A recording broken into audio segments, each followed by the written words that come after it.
Good afternoon, everyone.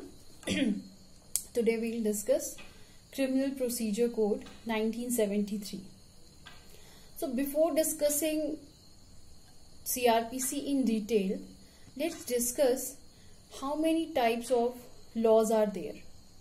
So you must have aware that law is divided into two parts. First is substantive part and second is procedural part. So what is substantive law? Substantive law basically defines offenses and its punishment.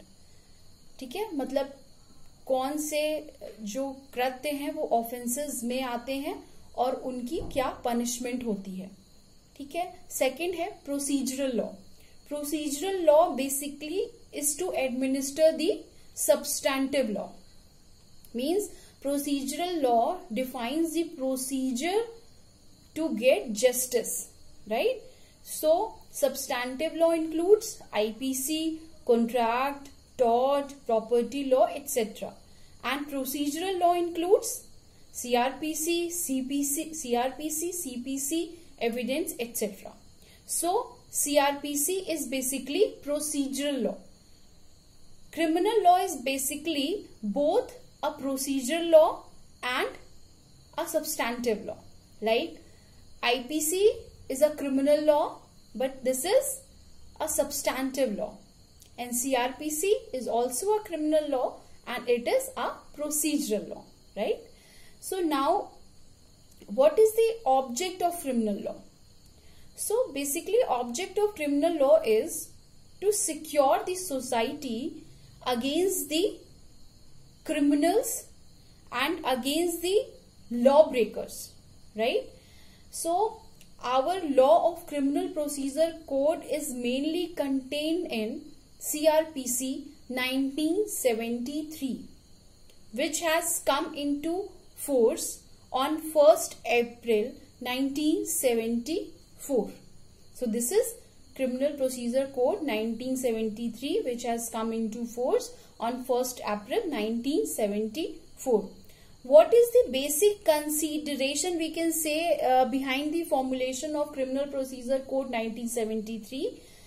So as per the High Court of Kerala, in the case of Raghua Nadar Regu, what is this case? Raghua Nadar Regu versus State, 1988, Criminal Law Journal, page number 1364, in bracket Kerala, because this case is from the Kerala. So in that case, as per the observation of the High Court, these are the main consideration behind the formulation of CRPC 1973. What's that? Means an accused person should get a free trial. A free trial, free and fair trial, followed by the principle of natural justice, right? No one denied the justice, and justice should be in accordance with the principles of natural justice. Second consideration was that speedy investigation and trial, right? So because time, कहते हैं ना कि delivery justice की delivery में जितना delay होगा, that is not a justice, right? If the police or if the administration can put a person behind bars for many years, and that too for no offense committed by that person. So that is, if end of the day after 25 years or 30 years, if that person will get justice, so that is not a justice. So CRPC meant for to provide speedy investigation, inquiry and trial. That means a speedy justice to the concerned person.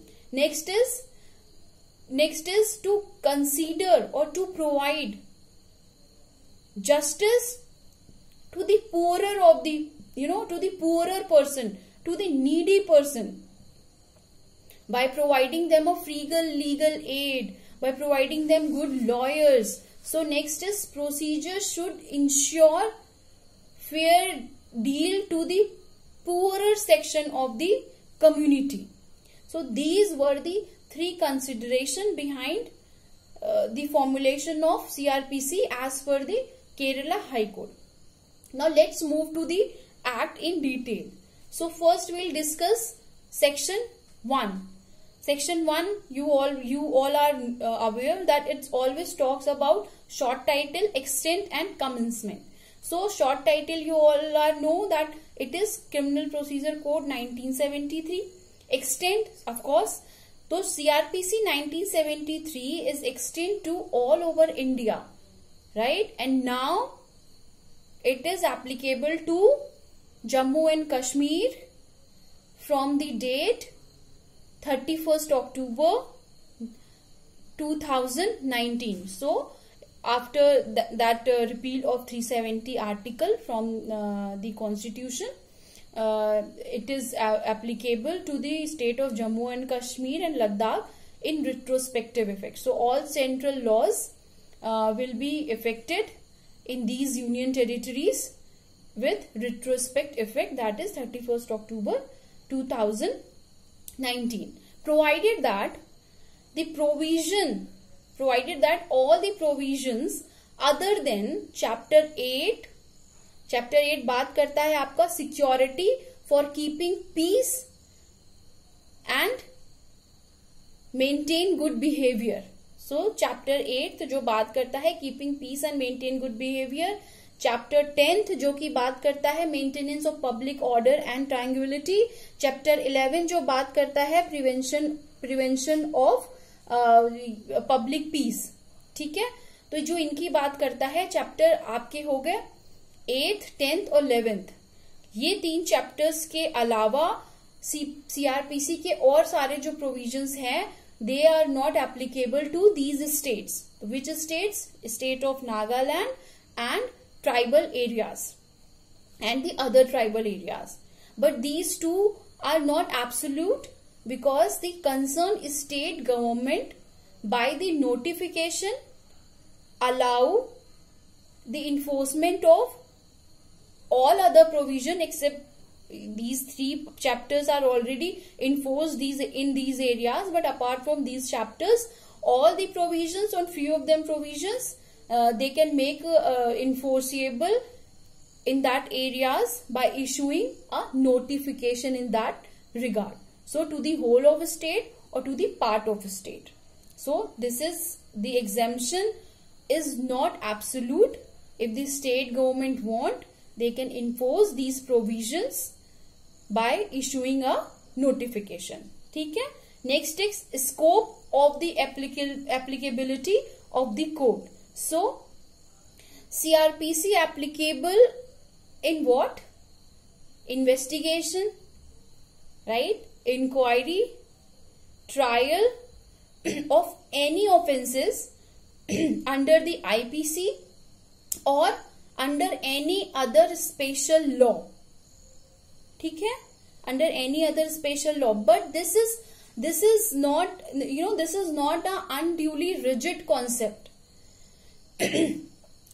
Which can be seen by reading section 4 and section 5.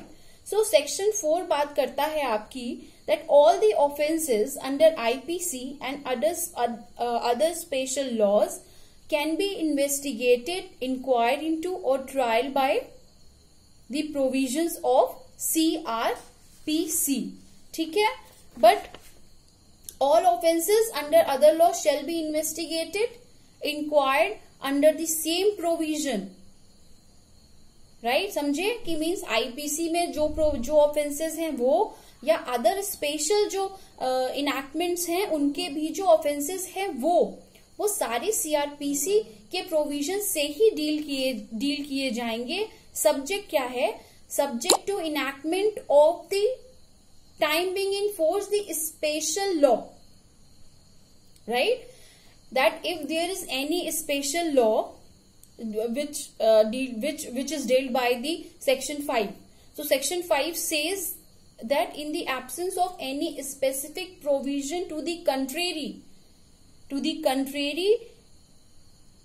effect to the contrary any special law means, in simple language we can understand this, कि CRPC में कोई भी provisions available हैं, ठीक है, एक particular offence को deal करने के लिए, और एक स्पेशल लॉ इनैक्ट किया जाता है फॉर अ स्पेशल पर्पस, ठीक है। अभी मैं बताती हूँ आपको एग्जाम्पल।